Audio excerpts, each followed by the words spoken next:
Welcome back. आप देख रहे हैं वॉर रूम। लेकिन इस वक्त मैं आपको एक खबर बताना चाहता हूं। अहमदाबाद में जो प्लेन क्रैश हुआ उससे जुड़ी हुई उसकी कुछ नई तस्वीरें सामने आई हैं। जिस वक्त हॉस्टल से एयर इंडिया का प्लेन टकराया, तस्वीरें देखिए आप, जबरदस्त आग लग गई थी इमारतों में आसपास। और इससे बचने के लिए इन बिल्डिंग से, ये हॉस्टल हैं, इनसे बचने के लिए ये छात्र हॉस्टल से कूदते हुए नजर आए हैं। उसकी तस्वीरें हैं, ये देखें आप। किसी ने चादर या कपड़े बांध करके रेलिंग से नीचे उतरने की कोशिश की, कोई बस सीधा छलांग लगाने लगा। ये देखिए जरा आप, ओ कितना खौफनाक मंजर उस वक्त है। जहाज बिल्डिंग से जाकर के टकरा चुका था और उसके बाद जो बगल की बिल्डिंग के लोग थे वो आप बगल में देख रहे होंगे, धुआं जोरदार उठता हुआ, मतलब आग लगी हुई है। और इनको ये जो स्टूडेंट्स थे मेडिकल कॉलेज के, इनको खतरा हुआ, बाहर शायद ये नहीं निकल पा रहे थे दूसरी ओर से, तो बालकनी से कूदते हुए आपको ये नजर आ रहे हैं। इससे आपको पता लग रहा है कि उस जो प्लेन धमाके के बाद उसमें जहाज में सवार हमारे जो लोग थे उनके साथ तो जो हुआ सो हुआ। बाहर भी कितना जबरदस्त पैनिक था और लोगों की जान पर बनी हुई थी। 50 से ज्यादा लोगों की मौत हुई है इन इमारतों में रहने वाले और जो नीचे लोग थे। और उसी की कुछ ये तस्वीरें आई हैं।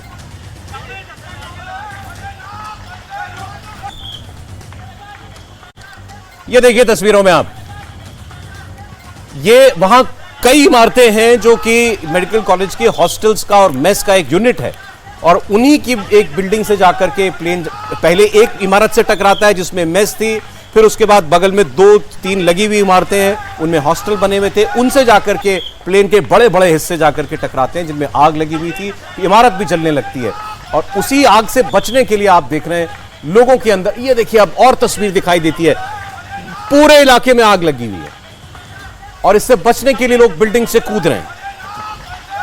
देखिए सर जरा आप हाँ, आपको दिखाई देंगे बालकनी से नीचे कूदते हुए। देखिए सबसे पहले जब भी कोई हादसा होता है तो एक डर का माहौल बन जाता है और डर के माहौल के अंदर सब अपने जान बचाने के लिए हफरा तफरी कर लेते हैं। लेकिन उसकी वजह से लोग ज्यादा मरते हैं, ना कि जो हमले के अंदर या कोई डिजास्टर के अंदर मरते हो। तो ऐसे समय में 9/11 सेम सर, मुझे पता नहीं क्यों लग रहा है, अभी हमारे सहयोगी जुड़ जाएंगे तो हमको ज्यादा पता लगेगा। हो सकता है कि ये जो वो बिल्डिंग हमने देखी जिसमें फ्रंट से जाकर के टकराई उसकी बैक साइड हो, क्योंकि इनके पास निकलने का रास्ता ना हो इन लोगों को, तो इसलिए ये लोग पीछे से बालकनी के जरिए उतरने की कोशिश कर रहे हैं। निर्णय कपूर हमारे संवाददाता आप जुड़ गए, वो आपको इसके बारे में और डिटेल देंगे। बहुत खौफनाक तस्वीरें हैं निर्णय। ये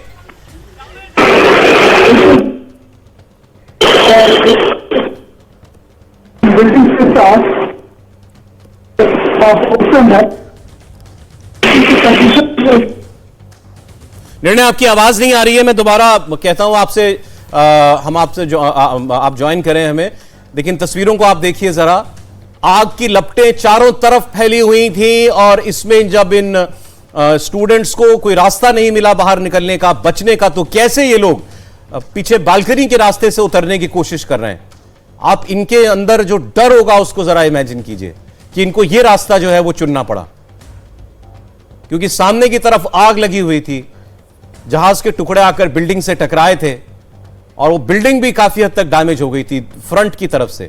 और पीछे से ये लोग जो है, क्योंकि मुझे ऐसा मैं क्यों कह रहा हूं कि ये एक तो बालकनी पीछे की तरफ दिखाई दे रही, दूसरा इसमें जैसे इस बिल्डिंग में आपको कुछ भी काला निशान नहीं दिख रहा है आग के कोई भी, क्योंकि वो ये उसकी बैक साइड है उस बिल्डिंग। दूसरी साइड पे अगर आपको याद हो, ब्लास्ट इफेक्ट भी बहुत था, जो फायर का इफेक्ट था उससे पूरा काला हो गया था। लेकिन इस साइड पे कोई भी डैमेज नहीं दिख रहा। तो इस समय पे अगर थोड़ा सा संयम बरता जाए, किसी के साथ भी क्योंकि ऐसा हादसा हो और वो बालकनी पे ओपन एरिया में आ जाए, तो अगर सांस ले सकते हैं प्रॉपरली और बिल्डिंग गिर नहीं रही या बिल्डिंग का और कोई नुकसान नहीं हो रहा, तो बेस्ट तरीका होता है कि आप जहां हैं ऐसे में सर बिल्डिंग के अंदर भी क्या धुआं भर जाता होगा? ऐसा है सौरभ, क्योंकि 14 साल मैंने डिजास्टर मैनेजमेंट में निकाले हैं। जब भी बिल्डिंग में आग लगती है, अगर वो बिल्डिंग डिपेंड करता है कि उसके अंदर कितना फर्नीचर है और कितने पर्दे वगैरह लगे हैं जो आग पकड़ते हैं, इनफ्लेमेबल होते हैं, तो वो आग जो होती है उसको काबू करना, और बहुत जल्दी पकड़ती है आग। वो कंक्रीट में तो आग लगती नहीं है।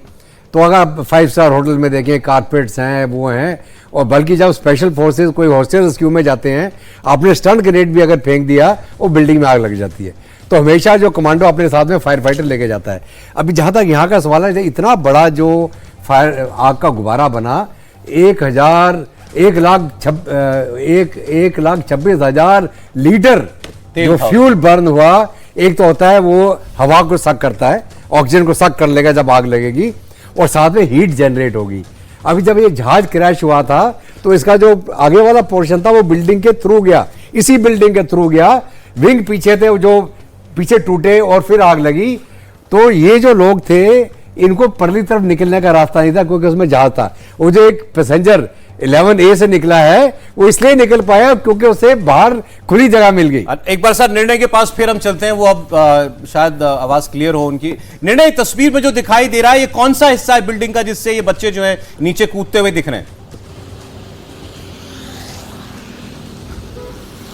सौरभ, ये उन बिल्डिंग्स का पिछला हिस्सा है जहां पे जाके प्लेन का मलबा टकराया था। जिन बिल्डिंग के साथ उनका पिछला हिस्सा है ये। मैं आपको बता दूं, जिस प्रकार से प्लेन टकराया था, पहले वो मेस से टकराया और मेस के बाद जो आगे 3 ब्लॉक बने हुए थे हॉस्टल्स के, जो हम तस्वीरों में दिखा रहे थे, जहां आग लगी हुई थी और मलबा बिखरा हुआ था, उसके पीछे का पोर्शन। और हमने उस दिन देखा था, वहां पे अंदर जाने की भी कोशिश की थी। बिल्डिंग का जो आधा पोर्शन है वो पूरी तरह आग की चपेट में आ गया था, जिसकी वजह से बिल्डिंग के अंदर पूरा सफोकेशन हो गया था। और इसी वजह से ये जो रेसिडेंट डॉक्टर्स हैं और उनके परिवार वाले जो हैं वो वहाँ से पिछले हिस्से से अपनी जान बचाकर भागते हुए नजर आ रहे हैं, क्योंकि वो पूरा पोर्शन जो था वो क्लियर था। वो आग की चपेट में उस वक्त तक नहीं आया था, शायद इसीलिए उन्हें लगा हो कि इस तरह से वो अपनी जान बचा सकते हैं। और क्योंकि ये बिल्डिंग्स हमने देखा है जिस तरह से बनी हुई थी, ऊपर से नीचे उतरना हालांकि एडवाइजेबल नहीं है, लेकिन इतना जान का जोखिम भी नहीं था उसमें, इसलिए ये लोग शायद एफर्ट करके उतरते हुए नजर आ रहे हैं। आप देख रहे होंगे कि ये कोशिश करके, क्योंकि तीसरी और चौथी मंजिल पे जो लोग थे उन्हें शायद ज़्यादा डर लग रहा होगा और इसी वजह से वो अपनी जान बचाने के लिए भागते हुए नजर आए, क्योंकि शुरुआत के जो 10-15 मिनट थे वो इतने भयानक थे। हमने कल एक वीडियो भी दिखाया था, बिल्कुल नज़दीक से जो लिया गया था, ऐसा लग रहा था जैसे कि पूरा का पूरा वो जो 8-10 हज़ार स्क्वायर मीटर का एरिया है उसको पूरे एरिया को एनगल्फ कर लिया था आग ने।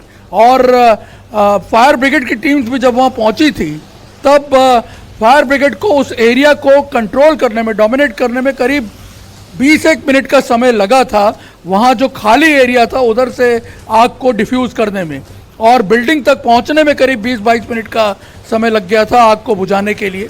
तो ऐसी सिचुएशन में जो लोग वहाँ फंसे हुए थे वो इस तरह से अपनी जान बचा के भागते हुए नजर आ रहे पीछे के पोर्शन से बिल्डिंग के। सॉरी निर्णय, इन बिल्डिंग्स में रहने वाले जो लोग थे या ग्राउंड पर और कोई कैजुअलिटी हुई हो, क्या टोटल फिगर निकल के आया कैजुअलिटी का, जितने लोगों की मृत्यु हुई जो बाहर थे? 24। देखिए सौरभ, एग्जैक्ट तौर पे तो अभी भी नहीं कहा जा रहा, क्योंकि आपको जान के हैरानी होगी कि परसों शाम को भी एक डेड बॉडी मलबे में से निकली थी।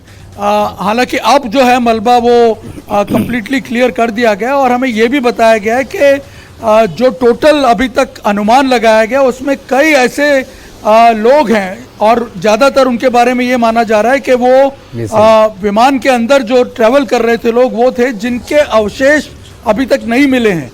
करीब ऐसे लोगों की संख्या 20 के आसपास हो सकती है जिनका कोई भी अवशेष अभी तक नहीं मिला है, क्योंकि डीएनए सैंपलिंग के लिए जब लोग आ रहे हैं तो इसके बारे में कुछ जानकारियां मिली हैं।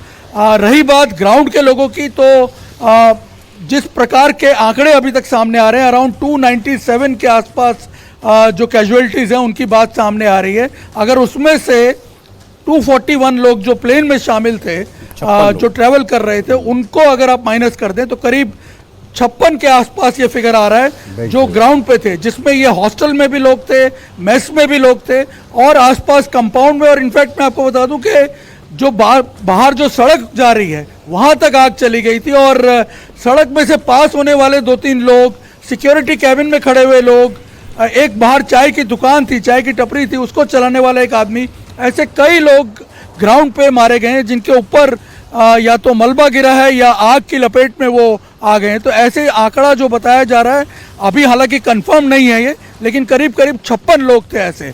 तो सिर्फ विमान में जो लोग ट्रैवल कर रहे थे वही शिकार नहीं हुए हैं, ग्राउंड पे भी इसका इम्पैक्ट जबरदस्त देखा गया। मैं कहना चाह रहा हूं ये कि हमें ये देखना चाहिए कि अप्रोच कौन होता है और टेक ऑफ भी एक डिस्टेंस होता है। जनरली हमारे एयरपोर्ट जो है शहर से बाहर बनते थे, अब तो सब जगह वो बनने लगे हैं। देखिए ये 7-8-9 फ्लोर की बिल्डिंग है, देखिए लैंडिंग कॉन्फ़िगरेशन में एयरक्राफ्ट टेक ऑफ हुआ और थ्रस्ट लॉस होने के कारण राइट अहेड लैंडिंग हुई। अगर ये फील्ड पैच नहीं होता तो शायद ये जहाज लैंडिंग करता। मैं विटनेस हूं एयर इंडिया के जहाज का जो तिरुपति में लैंडिंग हुई थी 1993 में। पहला पायलट था जिसने रिकवरी की थी, भल्ला थे उस समय कैप्टन। तो उस समय जो पैडी फील्ड में लैंडिंग हुई, एक भी आदमी नहीं बचा, पूरा बोइंग इंजन टूट गया, विंग्स टूट गया, बट कोई नहीं मरा था उसमें, क्योंकि वो उसका फ्यूल खत्म हो गया था। वो तिरुपति के पहाड़ के बगल में लैंड किया। क्या खतरनाक इमारतें ना होती अगर खाली जगह होती। बिल्कुल, अगर खाली जगह होती। अप्रोच कोन में तो होता है, लेकिन 9 story building, absolutely you know 9 story building नहीं होनी चाहिए एक थी। खबर मैं आपको और दे देता हूं, एयर इंडिया की ही एक और फ्लाइट में तकनीकी खराबी की खबर आ रही है। ये फ्लाइट है AI 159। इस फ्लाइट को कैंसिल करना पड़ा है। अहमदाबाद से लंदन जा रही थी ये फ्लाइट, और इस फ्लाइट को भी तकनीकी खराबी की वजह से कैंसिल करना पड़ा है। अब देखिए ये सब कोइंसिडेंस है कि ये भी अहमदाबाद टू लंदन की फ्लाइट थी, जो कि AI 171 जो क्रैश हुई थी, ये भी अहमदाबाद से ही उड़ रही थी, वो भी क्रैश अहमदाबाद में हुआ। निर्णय इसके बारे में अगर कोई खबर आपके पास हो, ये जो फ्लाइट है अहमदाबाद लंदन, इसको कैंसिल क्यों करना पड़ा है? देखिए, जो एयर इंडिया की तरफ से जानकारी मिल रही है और जो पैसेंजर्स बता रहे हैं, उन्हें जो सूचना दी गई है वो ये बताया गया कि AI 159 जो अहमदाबाद से लंदन के लिए आज 1:10 पे रवाना होने वाली थी, उसके टेक ऑफ से करीब 1 घंटा पहले पैसेंजर्स को ये बताया गया कि ये फ्लाइट जो है इसमें कोई मेजर टेक्निकल फ्लॉ है, जिसकी वजह से आज ये फ्लाइट टेक ऑफ नहीं कर पाएगी। कई पैसेंजर्स थे जिनका ऑलमोस्ट इमिग्रेशन भी हो चुका था, सिक्योरिटी क्लियरेंस भी उनका क्लियर हो गया था, उसके बाद उन्हें ये बताया गया है। और पैसेंजर्स का ये कहना था कि जो जानकारी उन्हें मिल रही है अनऑफिशियली, ये पहले से कुछ प्रॉब्लम थी लेकिन उनको जानकारी लेट दी गई, और अब ये बताया जा रहा है कि जो ये फ्लाइट है ये 2 दिन बाद अब टेक ऑफ करेगी। और इसकी वजह से यहाँ पैसेंजर्स को भी काफ़ी परेशानी हो रही है।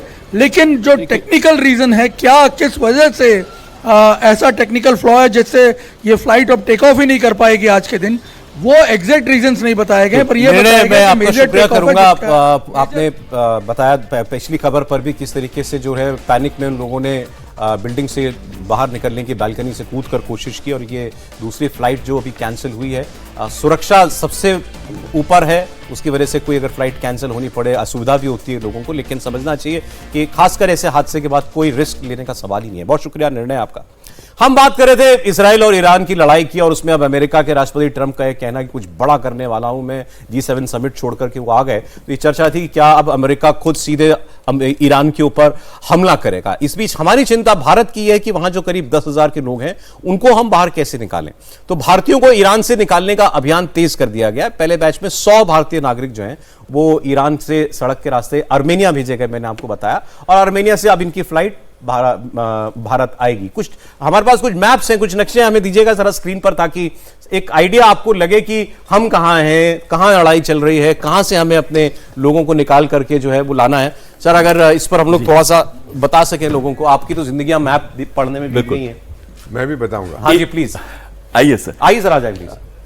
ईरान ये ईरान है, लोकेटेड है। अगर आप देखिए ईरान के आसपास के देश कौन से हैं, सबसे पहले इराक है, उसके बाद नॉर्थ में जाएंगे तो आर्मीनिया और अजरबैजान है। हाँ, ये हम इवैक्यूएट कहां से कर रहे हैं? वहां आर्मीनिया से वो ऊपर लिखा उसकी हुआ है। राजधानी का नाम है येरेवान। कई साल मैं आपका राजदूत था वहां पर। तो ये तबरीज जाएंगे सर, और तबरीज से ये क्रॉस ओवर करके इनटू ये तबरीज जगह जो है आप देख रहे हैं, यहां से ये लोग क्रॉस ओवर करेंगे इनटू आर्मेनिया, फिर ये उसकी राजधानी येरेवान चले जाएंगे, एरेवान उसको कहते हैं, और येरेवान से फिर जहां से इनको वापस मतलब ईरान के उत्तरी बॉर्डर से निकले, ईरान के नॉर्दर्न बॉर्डर से। और एक चीज और दिलचस्प है, कई हजार हमारे विद्यार्थी medical students university of Yerevan में भी अभी पढ़ते हैं। अच्छा। वहां पर जैसे ईरान में वो पढ़ रहे थे। अभी दूसरी आ जाती है अजरबैजान पर। हमारे रिलेशंस आर्मीनिया के साथ बहुत अच्छे हैं, और इस वजह से भी है क्योंकि हमारा डिफेंस कॉर्पोरेशन बहुत है। हमने उनको अभी 6 यूनिट्स दी हैं आकाश मिसाइल की, 6,000 करोड़ की डील है, भी वो खरीद रहे हैं। सॉरी, और साथ में उनको मल्टी बैरल रॉकेट लॉन्चर्स भी दिए गए हैं, लोग देख भी पाते हैं आपको, मैंने इसलिए इधर बुलाया आपको। अभी इसके बाद नेक्स्ट आता है तुर्कमेनिस्तान। तुर्कमेनिस्तान एक और एरिया है, फिर अफगानिस्तान और पाकिस्तान, ये लगते हैं इनके साथ। पाकिस्तान से तो खैर कोई उम्मीद की नहीं जा सकती, और अफगानिस्तान ऐसे हालात में उम्मीद नहीं की जा सकती। नहीं सर, इवैक्यूएशन के लिए भी नहीं। उन्होंने हमने पाकिस्तान के स्टूडेंट्स को इवैक्यूएट किया था वो तो जय हिंद करके हमारे जहाज में बैठ गए थे जब हमें सर हमने ये याद रखिएगा इजराइल से भी इवैक्यूएट किए हैं अपने लोग, बिल्कुल। आर्मीनिया से कभी नहीं किया। Armenia will be more than happy, मैं जानता हूं उनको सर, कई उनकी भाषा बोलता हूं, they will be delighted to help in any, किस तरह से हम मदद कर सकते हैं वो करेंगे सर। वो बहुत बड़ा देश है ईरान। अब एक तो ये जानकारी होना भाई आपके लोग कहां कहां पर हैं। राइट, वो पता है सर, हमारी मिशन को आप पूरा पता हो, रजिस्टर्ड होते हैं सब, वी नो एवरीथिंग। और आर्मीनिया तो छोटा सा देश है लेकिन दे विल बी डिलाइटेड, मेरी बात मानी, मैं तो गया हूं इस बॉर्डर पे sir, they be very happy to help. हमारे 1500 के करीब स्टूडेंट्स हैं वहां पे। बंदर अब्बास पे हमारे शिप्स लगातार जाते हैं सर, हमारा बड़ा संबंध है इनके साथ। चावार पोर्ट आप यहां देख रहे हैं जो हम बना रहे हैं, गादार पोर्ट के बगल में, और यहां से जो मिलिट्री की एवेक्यूएशन होती है उसमें आप जानते हैं कि इजराइल से हमने शिप के द्वारा एवेक्यूएट किया था सारा का सारा वहां से, और हमारे जहाज गए थे। और इसके साथ ही आप देख रहे हैं बंदर अब्बास जो पोर्ट है, हमारे शिप्स की लगातार विजिट्स यहां नेवल शिप्स की होते रहती है, और ये बहुत बड़ा स्ट्रेटेजिक हार्बर है। इसके बगल में देखिए चावार पोर्ट है, यहां से देखिए ये आप जो देख रहे हैं बलूचिस्तान का एरिया, और आप यहां देख रहे हैं कराची। तो यहां से ये गल्फ से यहां पर कल इंटरसेप्ट किया था ब्रिटिश शिप को ईरानियन नेवी ने। वो चाह रहे कोई भी शिप्स इधर ना आए ताकि टारगेटिंग में हेल्प ना हो। थ्रू सी इवैक्यूएशन की नौबत कभी आई है वैसे? मैंने देखा है लगातार सर, लगातार सी इवैक्यूएशन तो हमने बहुत पहले किया था यमन से, और उसकी भी एक कहानी बता देता हूं सर, कि उस समय लगातार बम्बार्डमेंट चल रही थी, सऊदी अरेबिया कर रहा था, तो आपके विदेश मंत्री जो डॉक्टर सुषमा स्वराज ने बात की with the foreign minister of Saudi Arabia की बमबारी बंद करो, हमारे लोगों को निकालना चाहते हैं। उन्होंने कहा मैं निर्णय लूंगा, ask prime minister to speak to the king. PM ने बात की कि भाई 7 दिन के लिए 7 घंटे के लिए आप रोक दो। वो बोले 7 घंटे नहीं रोकेंगे, 7 दिन 1-1 घंटे हम बम्बार्डमेंट रोकेंगे। रोकी, और हमारा जैसे जहांबाज जैसे नेवल बता दूं सर, 17 से ज्यादा नेवल शिप्स ने पिछले 20 सालों में एवेक्यूएशन किया है। अभी जिबूती से भी हमारा हुआ था ऑपरेशन गंगा, कई ऐसे जो आपको पता होगा जहां पर हमने एवेक्यूएशन किया लगातार। और सागर के तहत जो security of all growth in the region के तहत लगातार हम सी से एवेक्यूएशन करते हैं। अफगानिस्तान के थ्रू मुमकिन है सर? नहीं, अभी अफगानिस्तान के कारण ये है कि यहाँ उनको ईरान खुद पाकिस्तान के ऊपर एयर स्पेस से लाएंगे, क्योंकि लैंड बॉर्डर हमारा कोई टच नहीं करता है। तो इसलिए यहाँ तो सीधा पोर्ट में ले आइए, यहाँ ऊपर अर्मेनिया में ले जाइए उसको। तो नेवी हमारी जो है वो HADR ऑपरेशन में सबसे बड़ा योगदान देती है। कहीं भी इंटरनेशनल सिनारियों में नेवल शिप्स जाती हैं, और उसके साथ में अगर हमारे स्टूडेंट्स नॉर्थ में हैं, तेहरान के ये तो खैर ऊपर तेहरान से ऊपर निकल गया ना, वो आर्मेनिया चलेगा, उधर तुर्कमेनिस्तान जाने की भी जरूरत नहीं पड़ेगी। करने के लिए बोला गया है, दूर है ट्रंप के द्वारा, तो इवैक्यूएट करके निकल रहे हैं लोग। वो डेजर्ट इलाका है, वहां से नहीं। अरे सर इसमें कहीं इजराइल भी दिखा दीजिए हमें, तो छोटा सा इजराइल, ये इजराइल है। इसका देखो कैपिटल तेल अवीव है यहाँ पे। ये अबाउट 1800 से 2300 किलोमीटर दूर पड़ता है ईरान से, अलग अलग जगहों से। तो जो लोग कई बार मिसाइल की हम बात करते हैं, ऐसी मिसाइल्स का नाम ले रहे हैं जो 1400 किलोमीटर रेंज है, तो शायद वो सही नहीं है। इनके डिफरेंट मिसाइल्स की रेंजेस बहुत अलग है। कॉमोडोर साहब, आप एक ऑनरेरी यहूदी को कह रहे हो कि टेल अवीव कैपिटल है, जेरूसलम कहां गया? हाँ सर, सवाल ये था कि ईरान की इजराइल की जो मिसाइलें हैं इतनी दूर वहां जा रही हैं, और वो भी अटैक कर पा रहा है, उसके लिए तो चलिए आसान है, छोटा सा देश है।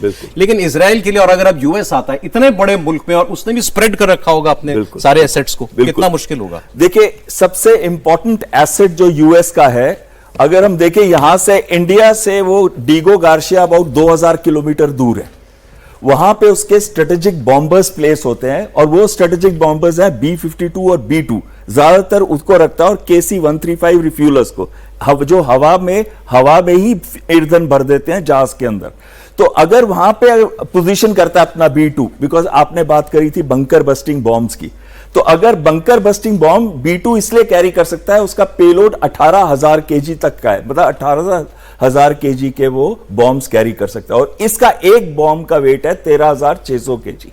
तो अगर वो वहां से टेक ऑफ करता है डीगो गार्शिया से, तो उसका डिस्टेंस ईरान तक है 3,750 किलोमीटर, और टोटल उसकी रेंज है 11,000 किलोमीटर। यानी कि without air to air refuelling भी वो आके अटैक करके वापस भी जा सकता है। और वो स्टेल्थ बॉम्बर है, यानी कि उसका सिग्नेचर रेडार के ऊपर जो उसकी परछाई आती है रेडार पे वो बहुत कम है। एयर डिफेंस तो वैसे ही कुछ नहीं बचा, एयर डिफेंस तो वैसे ही आपने देखा कि कुछ दिनों में कुछ बचा ही नहीं है, और खासकर उनके नॉन स्टेट एक्टर्स ने भी जो जाके रेडार्स मारे हैं। अब जो जरा हमारे पास तस्वीर भी होगी B2 बॉम्बर का, हमने इतना जिक्र किया, विजुअल्स में हमारे पास होगा, तो वो तस्वीरें दिखा दीजिए कि कौन सा वो खास बॉम्बिंग जहाज है जिसकी इतनी बात हो रही है। ये आ गया आपकी स्क्रीन, इसे कहते हैं साहब B2। और इस जहाज में बॉम्ब अंदर कैरी किए जाते हैं, बाहर नहीं होता, और वो बॉम्ब खोलता है, उसके बाद बॉम्ब गिरता है। अब ये एक ही बॉम्ब कैरी कर सकता है, ये वाला बंकर बस्टर, GBU 57, GBU यहाँ 57, और इसको कहते हैं MOP, मैसिव ऑर्डिनेंस पेनिट्रेटर। तो ये वो वाला बॉम्ब है कि जब गिरता है, इसका मास देखिए 13,600 kg, जब गिरता है, जाता है, डिले फ्यूज होता है, एंड इंपैक्ट से अंदर जाता है और 200 से 250 फुट तक अंदर जाके एक्सप्लोड करता है। तो सोचिए उस टनल का क्या बचेगा उसके कुछ बाद। पिक्चर्स इतना हमारे बड़ा पास मास के हैं साथ। जो देखिए, सौरभ जी, एक surprise- फोर्डो और नतांस की जो तस्वीरें हैं, जो न्यूक्लियर साइट्स हैं, उसकी तस्वीरें भी हमारे पास हैं, वो भी दे दीजिएगा स्क्रीन पर कि इसकी जरूरत इस्तेमाल की पड़ने कहां पर वाली है। जी सर, आप बोलिए प्लीज। कुछ एक सरप्राइज देना चाहता हूं इसके ऊपर में। हाँ जी। अगर वो पीछे वाला आप दिखा दें, एक सेकंड। एक सेकंड बता देता हूं मैं, हाँ, ये वो बता जगह दें। है इस मैप पर, ये ईरान का नक्शा है पूरा। ये फोर्डो है जो कोम सिटी के पास है, और बिल्कुल तेहरान से सबसे नजदीक ये पड़ता है। उसके बाद नतांस, उसके बाद इस्फहान। ये वाला जो है इसी को काफी बुरी तरह डिस्ट्रॉय भी किया, रिसर्च एंड डेवलपमेंट सेंटर भी है ये, लेकिन सबसे एडवांस्ड जो सेंट्रीफ्यूज हैं वो इसके अंदर है, और सबसे फोर्डो के नीचे अंदर। ही है ये जमीन के। और नतांस जो है उसके अंदर दोनों ऊपर हैं और नीचे भी हैं, यानी कि ओवरग्राउंड वाला डिस्ट्रॉय हो चुका है, जो इसका अंडरग्राउंड स्ट्रक्चर है शायद बचा है, लेकिन ये पहाड़ी के अंदर है। पहाड़ी के अंदर का मतलब है कि पहाड़ी के 200 से 300 फुट नीचे जो टनल्स के अंदर इसको बनाया गया है, और ये बड़ा लंबा स्प्रेड है, और इसको नॉर्मल बॉम्ब से, जो इनके BLU पेनिट्रेटर बॉम्ब्स थे, उससे कोई इफेक्ट नहीं पड़ रहा है इसके ऊपर, लेकिन ऊपर के हिस्से पे खूब आग लगी एक है। पिछले वाली वो दे दीजिए विजुअल्स, कुछ कहना चाह रहे थे सर उसमें। मैं ये कह रहा था, B2 बम्बर की बात जब करते, बड़ा आश्चर्य होगा दर्शकों को और आप हम सबको समझ के कि इन्होंने वो, हाँ। 4 अप्रैल को जब ट्रम्प आए थे शासन में और टैरिफ लगा था, उस समय उन्होंने B2 बॉम्बर की 6 बॉम्बर की एक्स्ट्रा डिप्लॉयमेंट उन्होंने इंडियन ओशन में की। देवगार्सिया में 30 है उनके पास, उसमें से 6 यहां आए। कई लोगों ने क्वेश्चन पूछा था उनको कि आप ये क्यों कर रहे हैं। और उसके साथ उन्होंने 3 एयरक्राफ्ट कैरियर स्ट्राइक ग्रुप, उन्होंने कार्ल विल्सन, हैरी ट्रूमैन और ये नेविस क्लास आप कह रहे हैं, इन तीनों की डिप्लॉयमेंट की। आप जरा वो पिक्चर दिखा दीजिए, मैं कहूं कि कहां पे सर एक ब्रेक के बाद हम लोग बात करते हैं इसमें, आप जो बताना चाह रहे हैं। और ऐसा क्यों किया था उन्होंने, ये सब सवाल हैं कि लड़ाई आगे बढ़ रही है तो अब किस अंजाम तक जा रही है। क्या मकसद अब केवल ईरान की न्यूक्लियर हथियार खत्म करना है, या उसको हथियार बनाने से रोकना है, या फिर अब बात रुकेगी जाकर के तो वो खमेनेई साहब के ऊपर, यानी अयोतला के ऊपर। और वो बताया सबने अभी कि शायद वो अफगानिस्तान छोड़ चुके हैं।